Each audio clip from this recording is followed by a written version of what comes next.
আমি মনে করি এই বিষয়ে সরকারকে একটু উদ্যোগী ভূমিকা নিতে হবে। সরকার একটা ইন্ডিপেন্ডেন্ট কমিশন করা দরকার এটার জন্যে। সরকারি পর্যায়ে সিভিল সোসাইটি এবং সংবাদ মাধ্যমের প্রতিনিধি যারা রিয়েল অর্থে সংবাদ মাধ্যম এক্সারসাইজ করেছেন। অনেকেই বাংলাদেশ থেকে এটা করেছেন, অনেকে কারাগারণ হয়েছেন। অনেকের নাম বলতে পারি। Shahidul Alam photo journalist. তারা দেশের ভেতরে থেকে করেছেন। মাহমুদুর রহমান আপনার সংগ্রামের সম্পাদক, তারপরে রোজিনা, ফটোগ্রাফার কাজল, মোশতাককে তো মেরেই ফেলেছে। সাগর রুনি।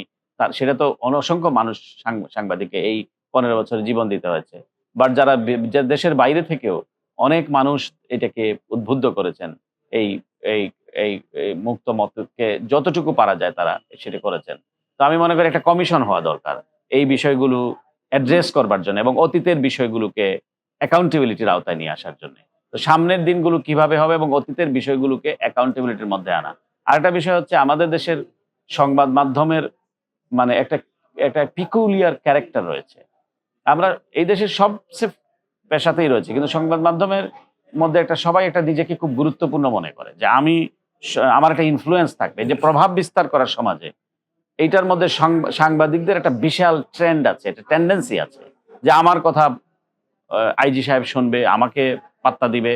আমি মন্ত্রীর সঙ্গে যাব, ঘুরবো এবং আমাকে এখানে যদি একটু সুযোগ সুবিধার একটু অভাব থাকে, সেইখানে তাকে দেখে নেব। এই যে বিষয়গুলো এবং সংবাদ মাধ্যমের যে মানে এটাকে বলে একটা অস্থির সময়। কারণ মানে মূলত হচ্ছে যে আমি কারো প্রতি মানে আমি সাদাকে সাদা বলবো, কালোকে কালো বলবো। যদি আমি কারো আনুকূল্য গ্রহণ করি অথবা কারো প্রতি আমি শৈথিল্য প্রদান করি, তাহলে তো আর আমার পেশার প্রতি আমার সুবিচার করা হলো না। তো এটি আছে সমাজের এই সংবাদ মাধ্যমের এই ট্রেন্ডটাও বন্ধ করতে হবে। যে সংবাদ মাধ্যম কেবলই সংবাদ মাধ্যম থাকবে। কেউ যদি সরকারে ইনফ্লুয়েন্স করতে চায়, কেউ যদি সরকার পরিচালনা থাকে অথবা কোনো প্রশাসনকে করতে চায়, তাহলে তার অন্য পেশায় তার সুযোগ রয়েছে। কিন্তু এটি কিন্তু আমাদের এটি আরেকটা কারণ। এরপরে সংবাদ মাধ্যমের মালিকরা স্বাধীনতা ভোগ করে। সে মালিক হয় একটা সমাজের একটা প্রিভিলেজড পারসন হয়ে যায়। সে দেখা যায় সরকার প্রধানের সাথে ঘুরে অথবা সরকার প্রধানের সাথে সে মিটিং করে। এসে সে ফরমান জারি করে তার রিপোর্টারদের। আমরা এগুলো দেখেছি। আমরা যখন হাউসগুলোতে কাজ করেছি, রিপোর্টার হিসেবে যখন কাজ করেছি, সম্পাদকের মালিক সব রিপোর্টারদেরকে ডেকে ফরমান দিয়ে দিচ্ছে। অমুককে এইটা বন্ধ করতে হবে, অমুককে হাইলাইট করতে হবে, অমুকের বিরুদ্ধে লেগে যেতে হবে। এরকম দেখছি বলতো যে এই অমুকের বিরুদ্ধে একটু লাগতো, এরকম ক্রাইম রিপোর্টারকে রিপোর্ট দিত। তো এই যে একটা ব্যবস্থা। আরেকটা বিষয় হলো যে এই অ্যাকাউন্টেবিলিটি। আপনি দেখবেন সংবাদ মাধ্যমের মালিক অথবা সে কোনো একটা ভালো প্রতিষ্ঠানে কাজ করে, তারও কিন্তু অর্থনৈতিক স্বচ্ছতার ব্যাপার আছে। আমি আরেকজনের স্বচ্ছতা চাইবো। এই কমিশনের মাধ্যমে এটা করা উচিত।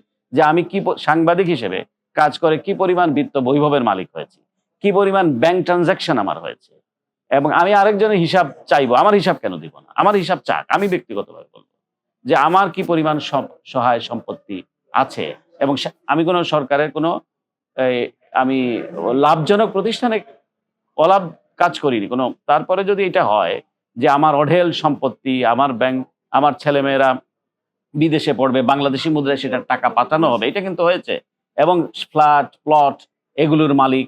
তো এগুলোর মধ্যে তারপরে আমি এগুলো করে বিত্ত বৈভবের মালিক হয়ে আমি আবার আরেকজনের জবাবদিহিতা চাইছি। সুতরাং এখানে একটা ট্রান্সপারেন্সির বিষয় থাকে এবং এটা করেছে বেশি মালিকরা। আপনি দেখবেন রিপোর্টাররা সেই এই কি ঘুরছে, সেই বাসে চড়ছে। এই যে একটা বৈষম্য। কিন্তু ওই রিপোর্টের কারণে হয়তো পত্রিকাটি প্রস্ফুটিত হয়েছে বা ওই রিপোর্টের কারণে হয়তো সে প্রতিষ্ঠান গ্লোরিফাই হয়েছে। প্রতিষ্ঠানের মালিক দেখবেন মার্সিডিজ বেন চড়ছে। কিন্তু রিপোর্টারটা সে ঘানি টানছে। সে হয়তো বাসে চড়ার মতোই তার সক্ষমতাটা নাই। তো এই বৈষম্য সব জায়গায় আপনি বৈষম্য রোধের কথা বলছেন। এই বৈষম্যটিও আপনি রোধ করতে হবে।